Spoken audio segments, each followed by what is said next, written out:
Okay, here's some tools you're going to need. Is a pipe bender, some copper pipe, this is 8mm, and a pipe cutter. Again, these aren't expensive, you know, you're probably talking, if you go to eBay, a few dollars. If you're going to be building a few of them, or building yourself a few different bench units, different types, you know, the large ones, it's worthwhile getting some of this, because you will use it. First thing I would do is cut myself a bend, for reasons that will become apparent in a minute. It's just to help as a guide for your drill holes. Okay, so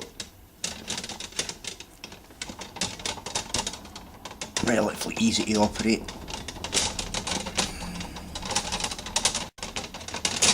There we go. So we've got a small piece and we're going to bend it now. Just go with the bend, because there'll be a bend in it if you're getting a roll of it. Is you get something just to guard, because these cheaper ones, once they start going and you've used them a few times, they tend to get marked here, and they can mark your pipe. And it's just simple as bend it around 90 degrees, take it out, turn it around,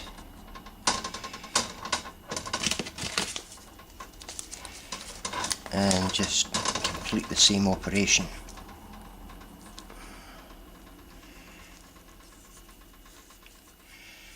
And this time right round. And there we have our bend. Now we've cut the longer piece here, which is going to come from here, down under, and right up to the top, up here. So cut yourself extra, leave some coming out the top of the pipe, and leave some coming up to about the middle here. So cut yourself plenty, because before you weld your tube onto your base, you're going to be drilling the holes, and you can have extra overlap that you can tidy up later on. You can mark them across and get a nice straight cut, both at the same level at the same time. We'll deal with the top parts later, but you want excess coming out the top. Before you weld your tube on, you can cut that down to a nice, just above the top there. Okay, so cut yourself plenty large piece. Now then, what we've got is one piece that's going to be our outflow pipe. Okay, we've got one piece that's going to assist us to mark the right hole locations.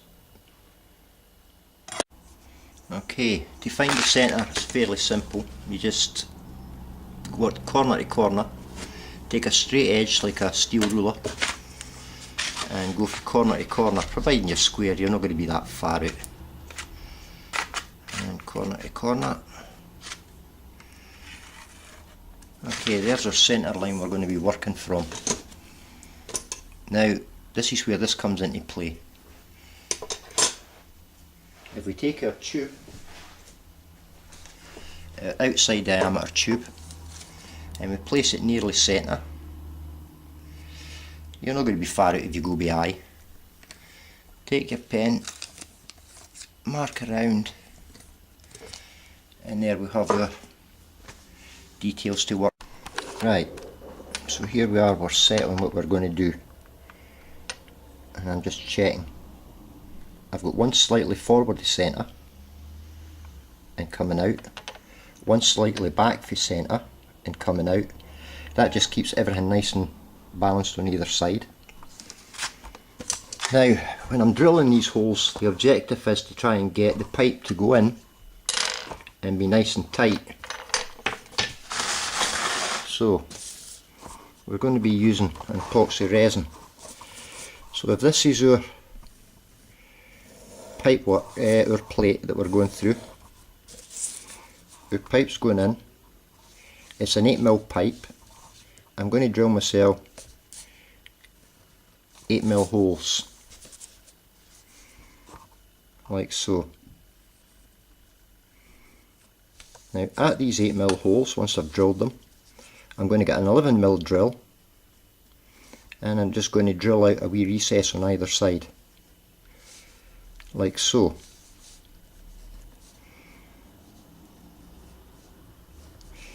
So you've still got this here, and what you actually end up with,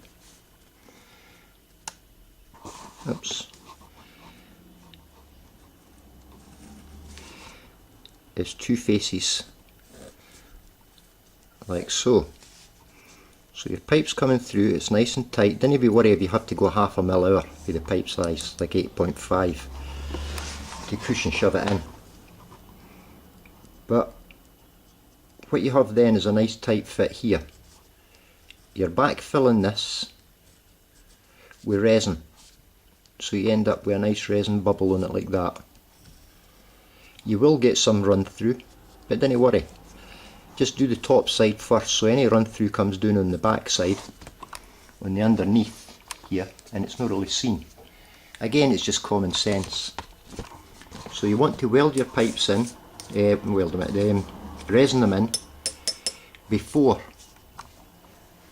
you actually put this tube on. That's really pretty important. Then you can cut to fit up at the top, cut to fit to get nice level pipes here, and then that only leaves you the top bends to do. And make sure you put top bends on that come above the water level. That's said and done. I'm going to mark the centre here,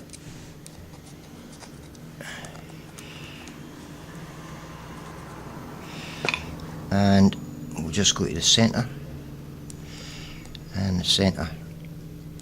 Okay, first things first, I'm going to put a pilot drill through it.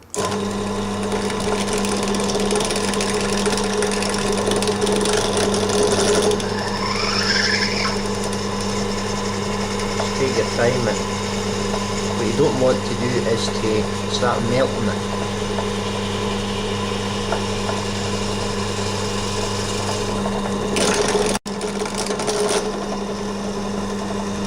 I find if you drill through partly to one side with the acrylic and then partly to the other side,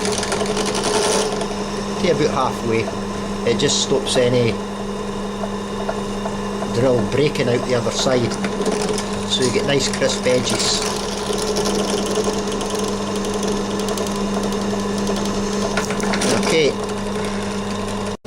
Okay, I've just done the 8.5mm through there. It's a while since I've done one,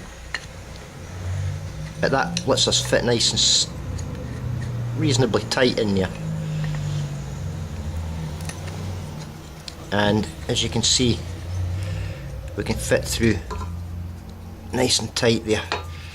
Don't force it too much here, because you've got the natural progression of the bend, so it'll only go through so far, and once you do, that's fine. So we're now going to drill out the back here and make our recess holes.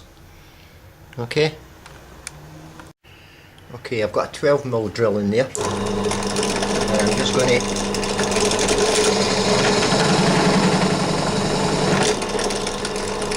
drill a recess in each of them. We've got a recess there now. You can see that on both sides. And we fit our pipe in. Now, make sure it goes in nice and equidistant. And there we go. It's as straightforward as that. And you can see on a close-up there that we have a recess. And this is what we're going to fill. And when you're filling it, if you get a lot of run through, take it for the top first, so your run through comes out the back. If you do, this is where it is here. I get it for all Scott distributors. Lawmore Place, Dixon Blazes, Industrial Estate, Glasgow. It's a polyester, resin and styrene. Okay, this is the old tin I've had to put it in a new tin. And you get the proper hardener for it as well.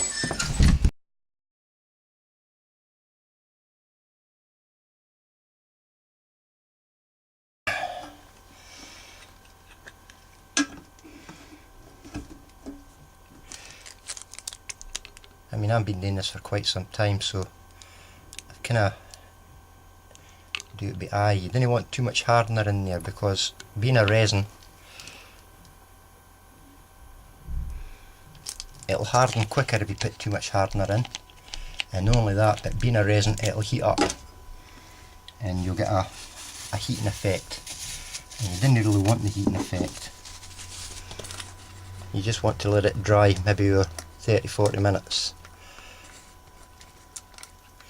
Get a wee mix up, bring my unit back in.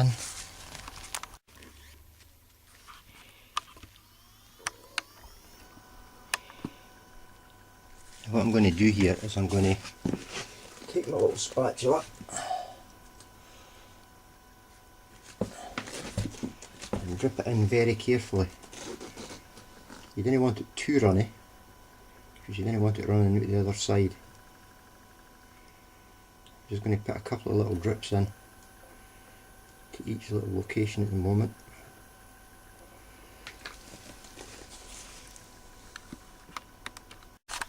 Right, can you see it now? I've came back through when it's just, you have to kind of watch when it's going to slightly go off. It just goes a wee bit more solid.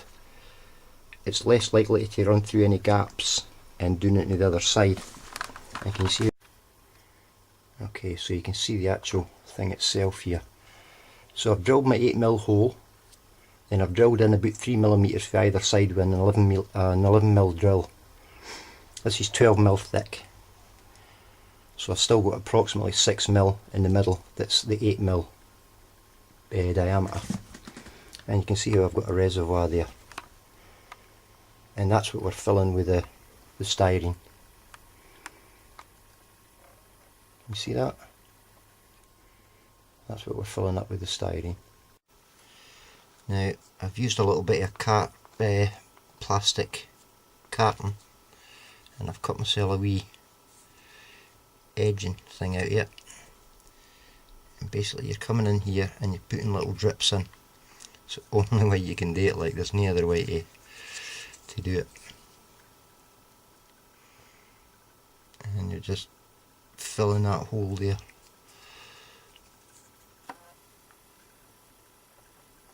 Like so. You may get some run through, but don't worry too much about that. It's not going to cause you any hassle. There we go, that's pretty full. And now before it goes off, I'm going to set the other one up and make sure. Okay, I've set it up and I've got my spacing where I want it to be. I've balanced it where I want it to be. I've got my resin and I've put my hardener in it. My hardener agent is Ketone peroxide. I've only put a few drops in. So let me set this camera up and I can try and show you how I do this. Okay, basically I've got that one done now as well. And you will get a little bit of run through, but don't worry too much about it. You'll see it when it dries. Just get it good and balanced. And let it dry and cure is the right word, but let it cure and then do it again. Now the little spatula I'm using, I've cut out an old plastic carton, and basically what you're doing is, see that's starting to cure already. I've put too much in. Let it run up like that so you get the drip running up. Then go over where you want it to be and take your time and it'll run back down. See, and drip in. See that? Other than that, you'll end up spreading everywhere. So you get it a little bit like that, let it run up the little spatula, then let the drip run back down, and you'll find it goes right into the place where you want it to be. Because you've basically got to work like that to get into these little bits here, and then you let the drip run in and you work your way around, and it's basically working with drip. Now then, I've just turned them over and done the exact same thing again, and this one was quite difficult to get to, but you can see it's been done. Got a stinking bend here, so I'm going to leave them in my wee workshop to dry.